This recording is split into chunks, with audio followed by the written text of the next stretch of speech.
Hey, welcome to the CMO Whisper Show. I'm your host, Steve Olensky. Part marketing practitioner, part ad agency veteran, part journalist. I was a writer for Forbes for 10 years. I've had so many insightful conversations over the years with business leaders, to athletes, to celebrities, to, of course, CMOs. The only difference now is instead of sharing those insights through written form, I'm doing it this way. This week, I welcome two guests to the show. Rose Gia, an award-winning marketing and product leader who currently heads up lifecycle and launch marketing for Amazon's Prime Video, and Hetal Patel, a seasoned professional with over a decade at iHeartMedia.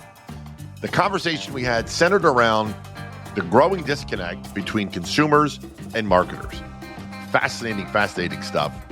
Here it is. What an absolute honor to have both of you on the CMO Whisper Show. Welcome. Thank you, Steve. So excited to be here. Yes, likewise. Thanks, Steve. The reason we're here, we're going to talk about a recent study late last year that came out. It was a partnership between iHeart and Malcolm Gladwell, and it looked at the growing consumer/marketer disconnect. This is such a soapbox issue for me. You have no idea. So the research explores the growing disparity between consumer values and behaviors and marketing priorities in the U.S. And guys, I want to jump right into that deep end.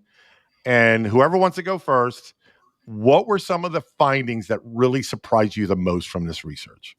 It was definitely one of the, most fulfilling research studies or journeys that I've done in a really, really long time. The study was an exciting collaboration, like you teed up with Malcolm, which is Pushkin Industries, iHeart, and a couple of third-party vendors like Morning Consult and Advertiser Perception. It was the best and the brightest minds in the industry who came together and said, let's look at this consumer marketer divide, right? And the bottom line of that for us was trust is the currency on which marketing operates.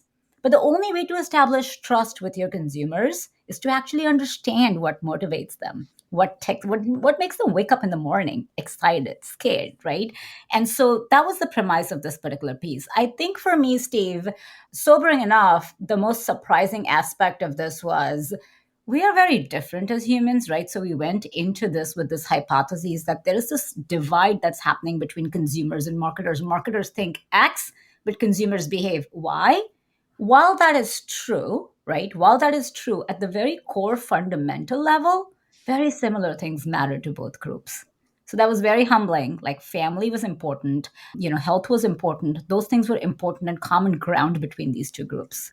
Where differences start to arise is where one group would put education or fame or fortune as more important, while for the other group, it was more family, freedom of speech, and those elements. And now you can guess which one was which. Mm-hmm. So that was, I think, to me, the most surprising element of it. And, I was fortunate to have Rose over when we actually did this event live in iHeart's New York headquarters, where Malcolm, along with a couple of our key executives, actually revealed the study and a few key findings. Rose, what were your reactions, thoughts, anything you'd like to add to what you thought was surprising from there? Yeah, no, I loved the study and I loved all the insights that you guys have gleaned. And I'm sure we're about to talk about some of them. But I think for me, one of the things that Hatal, you and I had talked about is actually, it just shows the humanness of us all, that, we marketers and consumers at the end of the day, we're all humans, but sometimes marketers forget that when we're thinking about driving business goals. And sometimes we kind of forget that some of the things that we love as a consumer is what the consumers love, but might not be the same thing as what, the business wants us to be doing. So I think one of the things that I really liked was most of the marketers sit in the coasts, at least when we're looking at the US, but then the majority of our consumers are, all across. And sometimes I've been reminded, and I remind my team constantly, like, guys, remind ourselves that we are not necessarily our consumers and we need to step outside of our regions and our belief systems and really dig into the data, work with our data teams to understand exactly what do our consumers who are not in our next door neighbors, what do they actually want? So I thought that was really interesting. I mean, kudos to you, Rose, for recognizing that, because, I always say this, that we as marketers, me included, we live in a bubble because, like you said, 4 out of 10 marketers live on the coasts and 4 out of 10 consumers per census data live in the South. So that juxtaposition right there, right? But to the point of we all live in our bubbles, but we have even a greater responsibility to break out of that bubble because we are trying to convey and reach people who don't necessarily look like us, but the real, true Americans. Do you think, guys, and this may be the most obvious, and you can slap me virtually when I ask this question, but do you think it's just a matter of sometimes when marketers literally go to work, whether it's virtual or in an office, they just forget and just lose sight of the fact that, hey, I'm also a consumer myself? I think it's not necessarily that, is that there are competing priorities, right? As a consumer, we are just consuming. We are taking in what's around us, we're consuming. But then as a marketer, you're not only trying to reach your consumers, you're trying to influence them to do something. And there is a bit of the competing priority is we work for a business and organization that has a specific goal in mind. And I think that is where the disconnect happens, is when a marketer has to basically weigh between what we know consumers want versus what we know we would love for the consumer to do in order to help us with our business. So I think that's where it gets a little bit challenging, but doesn't mean we can't be a lot more customer first. It just means we have to know how to balance it better. I think that's very well said. Steve, the other way I think about that question that you just asked Rose was like, if I just came off of a party drinking Aperol Spritz, and then when I'm thinking about the next creative in a creative brainstorming session, which requires a drink setup, I'm thinking of an Aperol Spritz without recognizing that 4 out of 10 Americans don't even know what that drink is. Yep. I know that was one of the findings. And for me to answer the same question, and I was completely unsurprised by this, I had to deal with NFTs, which we all remember was the hot thing, and how I think it was like 40%, 4 in 10 consumers said they never even heard of them. Exactly right. And can you imagine the number of man hours that went across conference rooms in America trying to have an NFT strategy? Right, like, and their productivity and just, but let's use that as a kind of a microcosm, guys, and talk about this. How does that happen? That's a massive disconnect over one thing, but is our NFTs a microcosm? I think it's a little bit of like, I think understanding what trend is pertinent to you versus to your consumer. I'm not saying it's not a trend. It was a trend, but it was a trend for a very niche set of individuals. And when you take that and think that's true of everybody is where the problem starts to arise. And one thing I'll add is let's not forget that the research is looking at Americans all across, but the NFT at that moment in time, my understanding was it was directed at a subset of consumers anyways that would have been a lot more amenable to NFTs and we're already bought into kind of that side of the world. So I think there is, I would say, trends like that happen where marketers focus on it mostly because they are looking at a subset of customers. Whereas if they try to then expand that to the rest of the customer base, that's where problems happen. It's like you can't take a niche and then try to expand it. And I've seen this happen in a lot of startups where they found their niche. And then when they try to expand to the broader subset, they got in trouble, not in trouble, but it didn't work because no growth. Exactly. The niche was a small population that wanted certain things and it didn't scale. Yeah, it is fascinating. And I do remember, and I'm not saying this, Hatal, only because you're on, but I saw that 1/3 of marketers and consumers alike both think radio is cool. Yes, and that was, not something that iHeart study came out with. That actually stat is from a third-party research called as Edison Research, very well known in our circle, right? So Edison did this piece of work, especially with younger audiences. And there was just a list of different, activities, media types, and they were kind of figuring out what those younger audiences think is cool. And organically, radio came out as cool. I'm not surprised because if you think about young audiences, there's this whole perception of like younger audiences not listening to radio, Steve. And let me just like tackle that head on, right? I think what's old is new with this audience. If you take 100 hours of studying younger audiences, you will recognize why vinyls are getting bought. You will recognize why flip phones are back on the rise, why digital cleanse is going on. Everything that we thought is the millennial generation, the direction it was headed in, the younger generations are erasing some of that.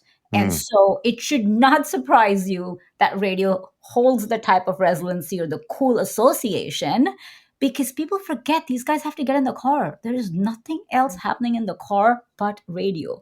Other medias have to be turned on. Radio turns itself on as soon as you get in the car. It has to be turned off.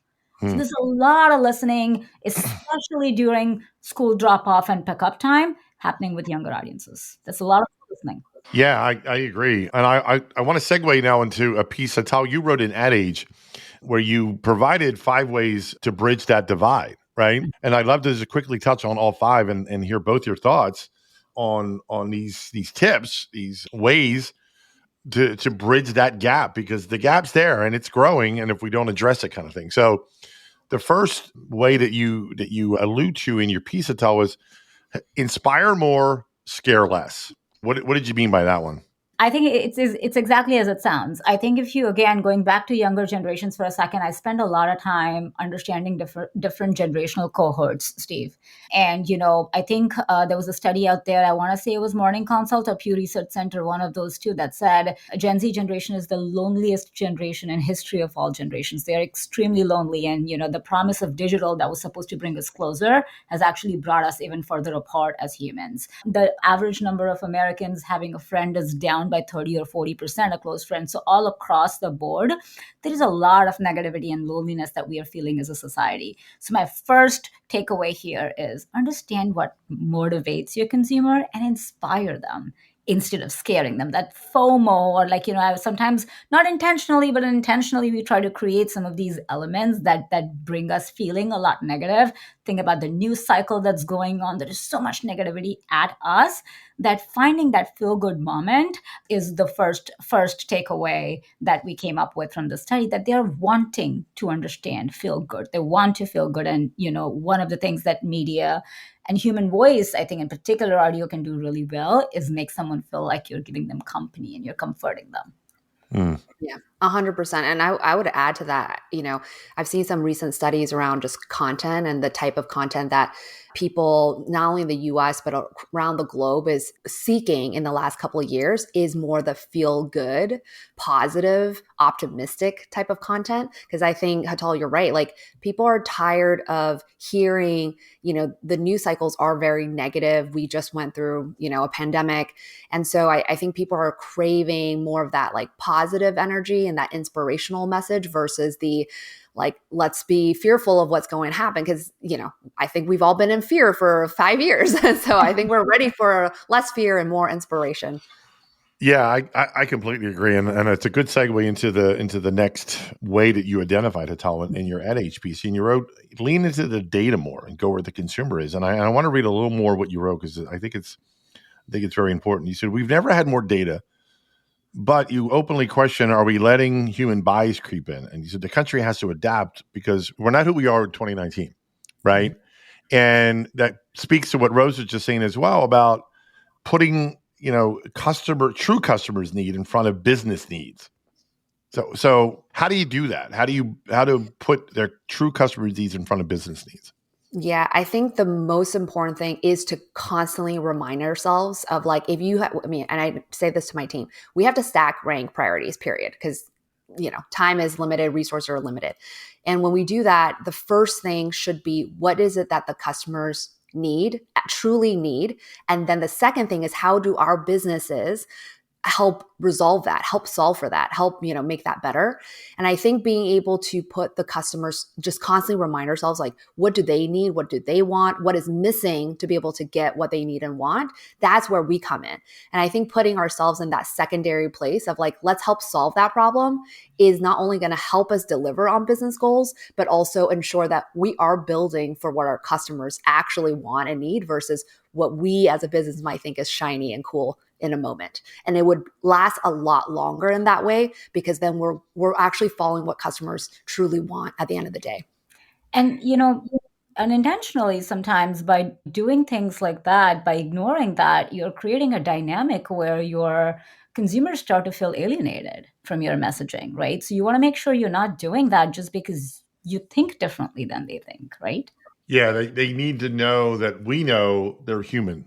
like we Yeah. are, if that makes Yes. Yeah. Yes. And actually, some of the things that we've seen in the past that in terms of marketing that's worked really well is what everyone says is like when a brand is authentic, people move towards it. But authenticity is really hard unless the brand is truly being who they are trying to be by being actually just one of the customers, right? And I think that is where, that word gets thrown around all the time. Like, we are trying to be authentic. We are super authentic. But the reality is, if every individual in that business is not being customer first, then we're not being authentic. And I think that's where some businesses have really shined because they're just constantly solving for customer problems, like all day, every day. And as a result, that does get to what customers need and bridge that business gap too. Exactly. The next way, Hetal, you wrote in this ad speech, which I can't reference enough, definitely look it up. You wrote, don't get too far ahead, but you also added or behind consumers. So it's Yeah. a fascinating dichotomy you use there. Absolutely. So I think we, sometimes feel as marketers, it's our job to just find what is the new, net, shiny, edgy thing, right? Like we feel this immense pressure to just come up with cool things, right? Which again, I'm not saying should not be the case, but again, that awareness of understanding what of this is my trend versus my consumer's trend. And that's kind of like, part of what we did with the study. We did a really cool exercise where we threw about 60 to 70 different activities, media habits, and things at people and said, just sort them in two groups: what's cool to you and what's cringe to you, right? Because what's cool to someone and what's cringe to someone says a lot about that person. And so instead of saying left top two box, bottom two box, we decided to get a little psychoanalytic here, Steve. As you can see, my psychology roots coming to life. I knew they would at some point. I am a clinical psychologist at the end of the day, so I gotta think about numbers differently. So you'll notice that what we started to see there was there are trends, and then there were certain aspects that were extremely relevant in the marketing community, but not so much in the consumer community, right? So to make it very real, I'll give two examples. One was a TV show. I'll make it relatable to everybody. Have you both heard of the TV show Succession? Mm-hmm. Yes. Yep. Awesome. So there's almost 100% awareness of that TV show within the marketing community. But 60% of the general population of American consumers did not know about that television show. Did not. In my And family probably alone. didn't care either. Exactly. In my family alone, my husband doesn't know about that show. He doesn't work in marketing. The point I'm trying to make is I still live in the Northeast. He lives in the Northeast too. Just doesn't work in the field and does not subscribe to watching content that aligns with that, right? So there are parts where certain trends apply to certain communities, and we as marketers think that's cool. So now next creative brainstorming session is going to include what we think is cool. And that's kind of where we don't want to get too far ahead, as the example. Too far behind, we ask people what they could not live without. And surprisingly, both marketing and the consumer community could not live without snacks. And I think that was hilarious. That's awesome. We're a snacking, driven culture. Yeah. But consumers said the one thing that they could not live without was podcasting. And I was really surprised to hear that. I loved it because we are in the podcasting business, but I promise, like, it was a surprise for me too when I saw that information. But when you think about the clients and the amount of investment going on in podcasting, I still don't see enough. So that's where they're too far behind, right? They're not following the data enough, Steve. They're not following the real trends, not their trends, the consumer trends closely enough, in my opinion. Yes. And actually, I want to speak to that just a little bit and highlight, Hatal, one of the things that you mentioned earlier, which is sometimes marketers are too excited about doing that big new thing that they forget that sometimes the best thing a marketer can do is actually do what we would consider a boring thing, but it actually does its job. And I think one of the things is, everyone wants the hot new shiny toy. And, we talked about radio is old school. It's coming back, right? It's the things that we had before TV, and then now it's like back. And I think sometimes marketers forget that there is the trend of utilizing old is new. And sometimes we need to embrace that more. And I'll give you a quick example of something that happened in my past, in my experience. I won't say the name of the company, but one of the things I noticed, and this happened, was, I was working for a big company. We were launching this massive, massive campaign that was across the US, hundreds of millions of dollars invested in this project. And one of the things, our leadership wanted was something shiny and new. And I was like, actually, we're trying to help small businesses grow. So why don't we actually help them build websites? And then at the bottom of each website, we'll just have a link to our campaign. So that way it's basically, we'll have that attribution. And imagine if thousands of small business use this website tool, we're going to have thousands of attribution that, just extends. And I had leadership tell me, that's cool and all, but it's not shiny. It's not newsworthy. No PR is going to pick it up. And I was like, I know, but it's going to be big. It's a sleeper. It's a sleeper cell. We're going to be huge. So we still did it, but we didn't want to tell anyone about it. It just became, and we still got the attributions. At the end of the day, I was able to check the list and be like, thousands of people utilize this website tool. We got that attribution. It worked. But it was one of those things where I noticed our leadership wanted that shiny new thing versus the thing that we think would have actually done a really good job. So Rose, sorry to throw you in the bus, but shameless plug here. You've worked with us for a few years now. Yes. And I think the beginning of our relationship was also a very similar dynamic.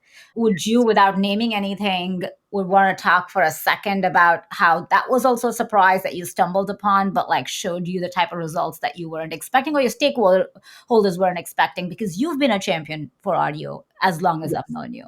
100%. Yes. Well, one, I'm a huge consumer of podcasts. I love podcasts so much. But that wasn't the reason. We kind of, this was when I was in grocery, and we knew how important audio was to a customer, especially on their way to go get groceries.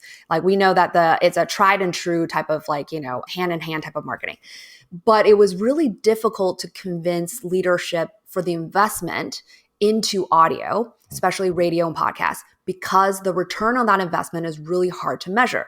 Anything that is not measurable nowadays, if you had asked me 20 years ago, we didn't need necessary measurement. We would have been like, cool, looks good, let's do it. But now, because of the digital age and the assumption that you can get data anywhere, anytime, leadership expects direct line of attribution from the investments that we make into marketing and the business impacts, so the sales. Mm-hmm. And with audio, we didn't have a proof point. We had most grocery stores do this already. We've seen data that supports a lot of consumers are listening all the time. We had all these data points, but it was so hard to convince leaders. So eventually what we did was we actually started, and maybe this is a good time for me to plug my book. But, one of the things that was really important for me was the best stakeholder that we need to get buy-in wasn't actually marketing leaders. It was actually our finance partners. And the reason is our marketing leaders were looking to finance to say, hey, we're about to invest, X millions of dollars on audio. We're going to do this. You cool with it? And our finance partners, they have the final say because they're trying to balance the whole P&L. So they can say, no, we actually need those millions to plug another hole or to do something else. So that's why I realized we pivoted all of our influencing stakeholder-wise from our marketing leadership to actually our finance leadership. And we basically started putting together lots of, I would say, random math. And Hatal, you and I talked about this. Mm-hmm. We basically said, well, we can't directly measure the impact of audio, but what if we can show correlational that every time we did an audio campaign and every other marketing that we were doing was stable. Mm-hmm. And we were able to show a lift in search volume during that time for either our business or terms that were part of our audio ads. That lift was something that we can then attribute, even if it's a correlation, to audio. And with that lift, we had enough good math to show when there's an increase in search, there's an increase in downstream, and then blah, blah, and then, get to the revenues. And that's how we convinced finance to give us the investments that we needed to invest in audio. And we did it. And guess what? The answer was, it's great. It's working. We knew it. We didn't have the math. And then we finally did. And also the math and the attribution. I think some part of that is a lot of lack of education around how it can and cannot be measured. Now, it rose Europe to speed now. You know that audio is every bit measurable as any other parts of digital now. And some part of it is that a lot of these definitions, these click throughs, and happen to be very like social or digital metrics. And so when some folks will say audio doesn't have the measurability, it's because you don't have the same metric, obviously, because you're comparing eyes to ears. So they're slightly different, right?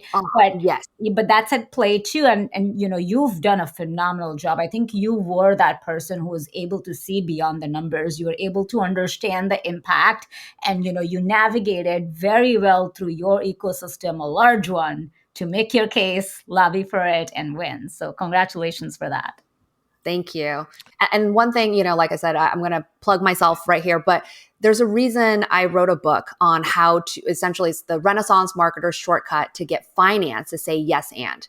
It's part of a series. It's meant to be, we're getting all these different stakeholders, data, legal, everybody to say yes and. Mm-hmm. But the first book is to get finance to say yes and, because I've learned, just being a marketer for so long, that in every business leadership, their right-hand person is their CFO, is their finance person. And it's the how much can they invest in marketing to drive future growth? That is always the question. And as a marketer, we can't actually do any of the things of influencing our customers, of understanding our customers, or investing in research and data and new platforms or old platforms that are new again. Like, we can't do any of that without the buy-in of finance. And I think marketers, and maybe I'm on a soapbox right now, but I think marketers in the last 20, 30 years have shied away from being closer to their finance partners, and instead have said, no, I don't touch numbers. No, I don't talk about the investments or do the return on investments. And I'm more creative. I do the beautiful creative aspect. And I think that's been the miss. Well, two things. One, I think there's a perception from anybody who's not in a CFO role that their job is to say no.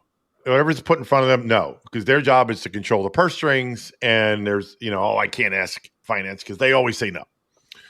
The second thing is, you guys are actually inspiring me. I think a future episode would be really fascinating is to have a CFO on and ask them, what are some ways marketers, can get that yes, right? And understand their thinking. 100%. And actually in my book, I did do a bit of that. It's a go into and talk to CFOs and other business leaders and ask them exactly, like, what do you think of marketing and what can marketing be doing better to help you? The surprising answer to this is actually, and I was surprised, was that CFOs actually really think marketing is powerful. What they're missing and what they've said repeatedly is, we want to understand the return though. Yeah. And that's what marketers have shied away from for years. Is like, we don't want to tell you how much audio campaign and podcasting can do for us in the future. We just want to tell you it will at some point, but we won't tell you when or do that hypothesis. But why the fear, guys? Why do you think there's such reticence to do this?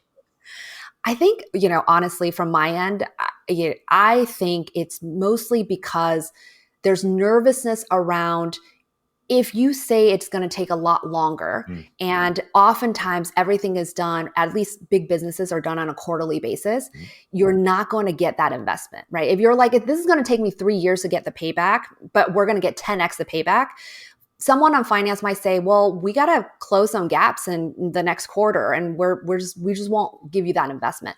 So I think there's a fear of not getting what they want. But then I think the reality is, when you then don't give finance, then the answer is no, because you don't even have a starting point of an ROI. What I've also noticed is, when we get or brands or, marketers get very focused on the short-term return, right? There is this fine balancing act between brand marketing and performance marketing as well. And, the seat that I have and the conversations that I have, I often see that there is this tug of war between the two. And just because brand marketing is not something that you can see immediate impacts on, but if ignored long enough, going to be extremely hard to repair. And it's going to take you 2 times more the investment to get back to those levels. And so if you notice, just around you in the last 5 years, I can point out 5 brands who've actually pulled money out of the immediate performance marketing channels and have started to reallocate some of those funds to the top of the funnel brand marketing efforts because they recognize that growth started to get stunted. So the point you're making is a really good one, because what you're saying is, as a marketer, make sure your hands are in analytics and data, but your hands are also with your CFO, that you're constantly showing them the return on the investment, but then make a smarter case to also show that it's not just the short term immediate. If you take your eye away from brand marketing, if you take your eye away from demand generation, not just demand fulfillment, then over time you're going to spend 3 times more to make up for what you did not spend. 100%. I'll give you a stat that I keep using with both my finance partners and us, and used it kind of everywhere. Is McKinsey did a study of like 20,000 different customers, and it was their customer decision journey. And what they found was 2/3 of eventual purchases were of brands that were top of mind. So by the time a customer is like making that decision, like, do I choose this brand or that brand? 2/3 of the time, they're going to choose whoever was top of mind at the very beginning of their decision journey. Oh my God, you have to send me this. Yes, I will send it to you. But it's crazy because 2/3, that just means that all the work that we put into performance marketing at the end is only going to maybe influence 1/3 of the time, but 2/3 is all about that brand awareness, long-term marketing that, again, very hard to quantify, but is actually extremely important. And I agree with you. I think marketers need to do a better job of balancing between short-term and long-term.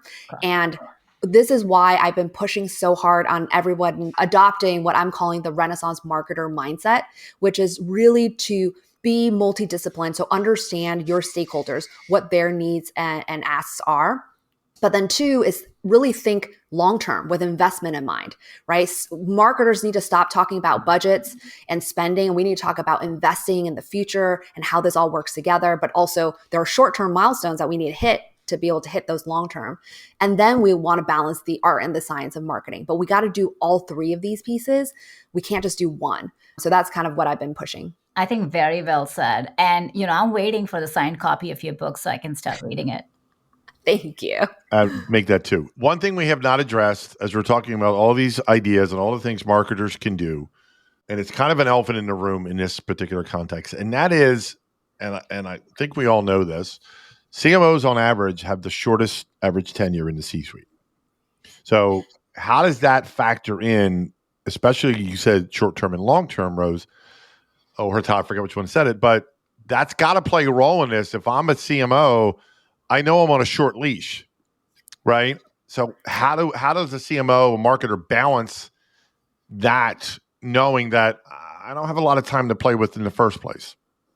That's literally something I've been doing my own personal research on all the time, because I'm starting to I see that a lot. And I see that with our leadership and the different leaders I've seen in the past. And I think the answer to that is businesses, all the CEOs, all the GMs, they care about basically driving the business for today and the future. Their CFOs and their finance partners are looking at the P&L all day, every day, right? So the marketing leader, the CMO, technically is what's going to be creating the growth in the future. So it's not about the growth of tomorrow. It's about the growth in 6 months time, 12 months time, and et cetera. So I actually think the best marketing leaders I've seen are the ones who actually talk about marketing in the lens of the P&L. They actually talk about, we're going to do this thing to drive this much new customers that will then bring this much more revenues in the 6-month time frame, the short term, and then the 12 to 24 month time frame.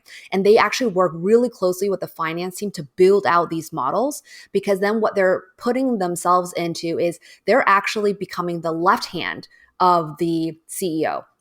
Right? Where the right hand is the CFO, the left hand is the CMO, because the CMO is going to create that growth and they're going to show it, but they're going to work with their CFOs to actually build the models to show that.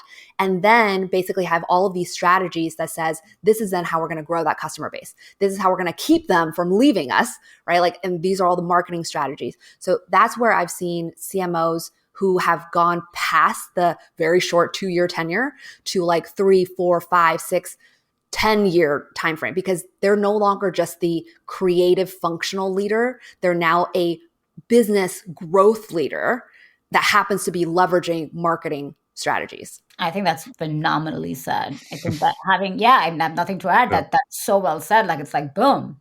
Yeah. I think we are both in agreement with what you said, Rose, was spot on. And it comes up all the time, as you guys know. And I coach and work with CMOs constantly. It's the number one thing I hear. So. And actually, Steve, this is like maybe a plug for you to plug to all the CMOs you work with and talk to, is I think sometimes it would be helpful for the CMOs to embrace that and then have it trickle down to their organization, because that's where I've seen tremendous power in marketing organizations, is when the marketing leader is like, let's be besties with finance. Let's do this. Let's do these models. Let's do all of this. And then that kind of trickles to the rest of us. And then we start doing that as well. Whereas I've also seen marketing leaders only focus on the creative aspect. And as a result, even if they had people beneath them that are quote unquote Renaissance marketers, they don't have the leeway to be able to make those changes. So that's what I would love, Steve, if you can maybe, give them a little nudge to remind them, like, it does start from the top. So we need them to do that heavy lifting of working closer with finance. Consider it done. Well, listen, guys, we're coming up against it, and I want to leave time to kind of wrap up. Rose, for our listeners, I know we've talked about it, but can you please tell everybody the name of your book and where they can get it? Yes. The name is The Renaissance Marketer's Shortcut to Get Finance to Say Yes and it's available on Amazon. Excellent. Hetal, anything you want to promote? No, I think just my shameless promotional plug is Be Data Inspired. Look at the data for who you're trying to reach, and don't let human bias creep in. Listen, guys, this has been amazing, phenomenal. I'm running out of superlatives, right? First time I've had two guests on, and it could not have gone any better. I cannot thank you guys enough. No, thank you, Steve, for bringing us here, allowing us to be on your platform and promoting us. And I think, we appreciate all the work you do to get the word out there too. Yeah, no, thank you, Steve. And thanks for letting us gab about this, because I'm sure if you don't stop us, this would be all day. We just keep going and going. Trust me, you have no idea how hard it was for me to not chime in, because I'm a conversationalist. So, but I know when to exactly. Hatal was just zipping her lip. You can't see that, but I knew when to be quiet. And I'll leave it at that. So, guys, thank you again. And I look forward to a part 2. Yeah, same here. Likewise. Thank you. Well, that wraps up another episode of the CMO Whisperer Show. I hope you shared this episode with your friends. And if you have not already, please subscribe to be kept up to date on all the latest episodes. And if you're so inclined, leave me a review on your favorite podcast platform. Thank you.